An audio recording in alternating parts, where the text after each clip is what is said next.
안녕하세요. 오늘은 2월 6일이고요. 지금 시간은 저녁 12시 40분입니다.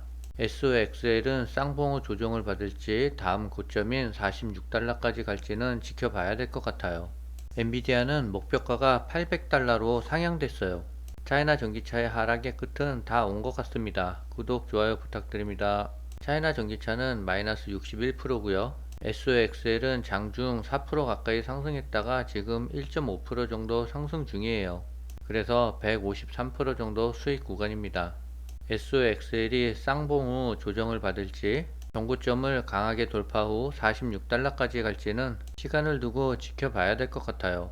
골드만삭스가 엔비디아의 목표가를 800달러로 상향했어요. 엔비디아의 핵심 사업인 데이터 센터 사업 실적은 CPU로 대표되는 종전의 범용 컴퓨팅에서 GPU가 대변하는 가속 컴퓨팅으로 옮겨가는 추세를 보여줄 것을 전망했어요. 이 추세는 4월 말에 끝나는 회계 1분기에도 계속될 전망이라고 예상했습니다. 분석가는 마이크로소프트와 같은 업체들이 AI를 통해 조기에 수익을 창출하는 증거를 보여주고 있는 것이 가속 컴퓨팅에 대한 강한 수요를 보여준다라고 지적했어요. 또한 대규모 데이터 센터들이 AI에 대한 자본 지출 관련해서 건설적으로 언급하는 것도 더 넓은 기술 생태계에서 나타나는 가속 컴퓨팅 수요가 계속 늘어나는 증거라고 덧붙였습니다. 엔비디아는 2월 21일 실적 발표가 예정돼 있어요. 현재 시간 엔비디아는 686달러로 3.84% 상승하고 있어요. 영국에는 엔비디아의 3배 레버리지 주식이 있대요. 엔비디아 3배 레버리지에 투자하신 분들은 엄청난 수익을 달성했을 거예요.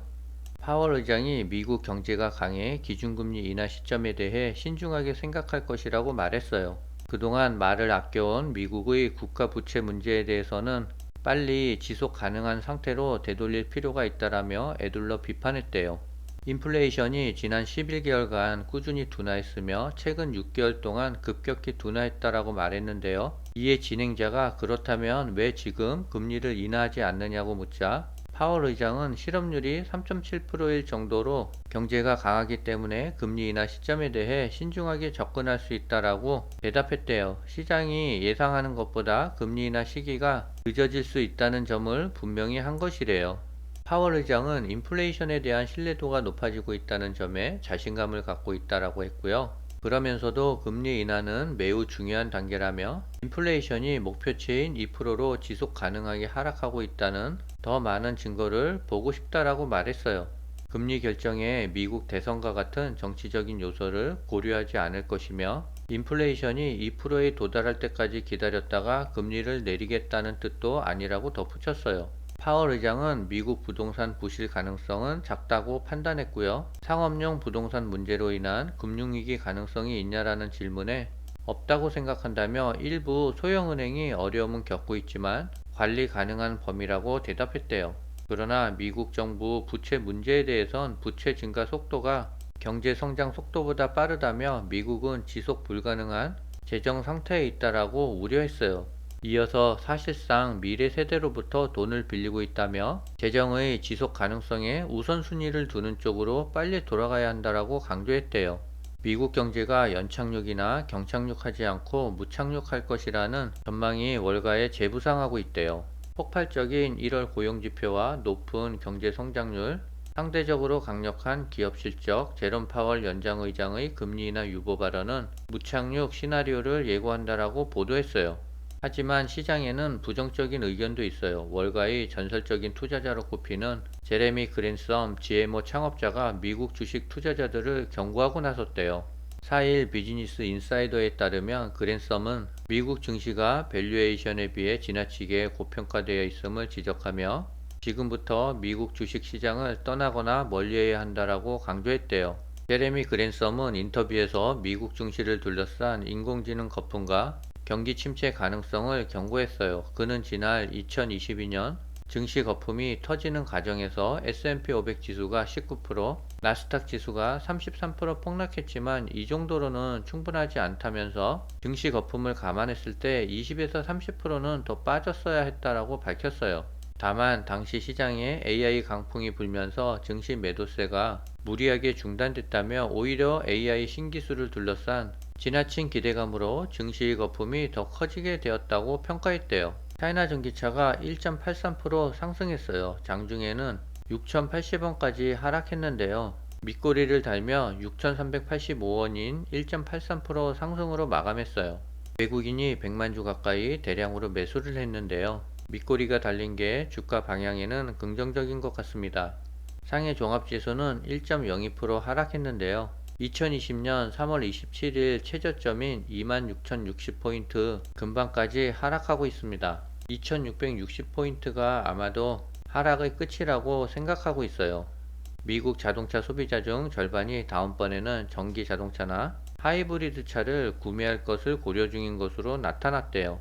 전기차 초기 구매자들이 도시에 거주하고 얼리 어댑터가 많은 반면 앞으로 구매하겠다는 소비자들은 도시 거주 비중이 낮고 얼리 어댑터 비율도 줄고 있어 대중화로 접어든 것이라고 풀이된대요.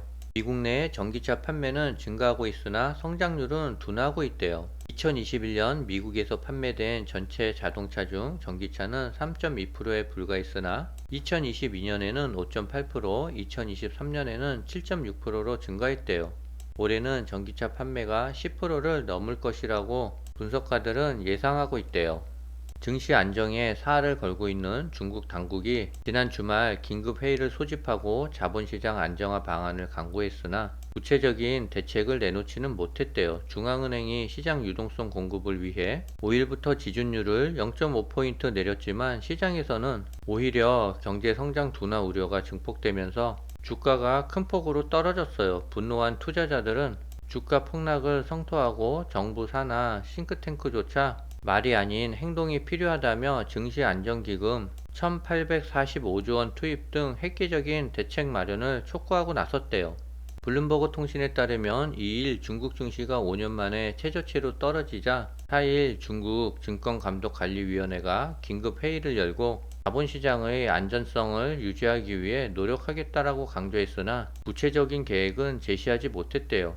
증감인은 상장 기업에 대한 지원을 확대하겠다고 밝혔지만 앞서 내놓은 메시지를 반복하는 수준이었대요. 중국 당국이 이처럼 갈피를 잡지 못하고 있는 배경에는 어떠한 대책을 내놓아도 백약이 무효인 답답한 시장이기 때문이래요. 중국 개인 투자자들은 부진한 증시 상황에도 당국이 구체적인 해법을 내놓지 않자 주중 미국 대사관 웨이보 계정에 불만을 토로했대요. 전기차 판매가 둔화되자 2차전지 업체들은 대안으로 ESS 산업에 집중하고 있대요. 올해 ESS 시장은 53조로 14% 정도 상승이 전망된대요.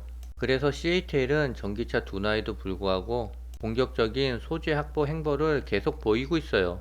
CATL이 스촨성 정부와 강산 개발에 손을 잡았대요. 스촨 지역은 중국 내에서 리튬 매장량 1위로 전국의 57%를 차지한대요.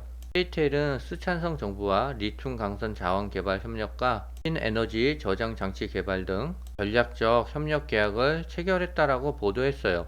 지난해 2월 스촨성 정부가 발표한 광물자원 마스터 플랜에 의하면 이 지역의 연간 리튬 강석 총 채굴량은 2025년까지 100만 톤에 달해 2020년 대비 50배 증가할 것으로 전망했대요.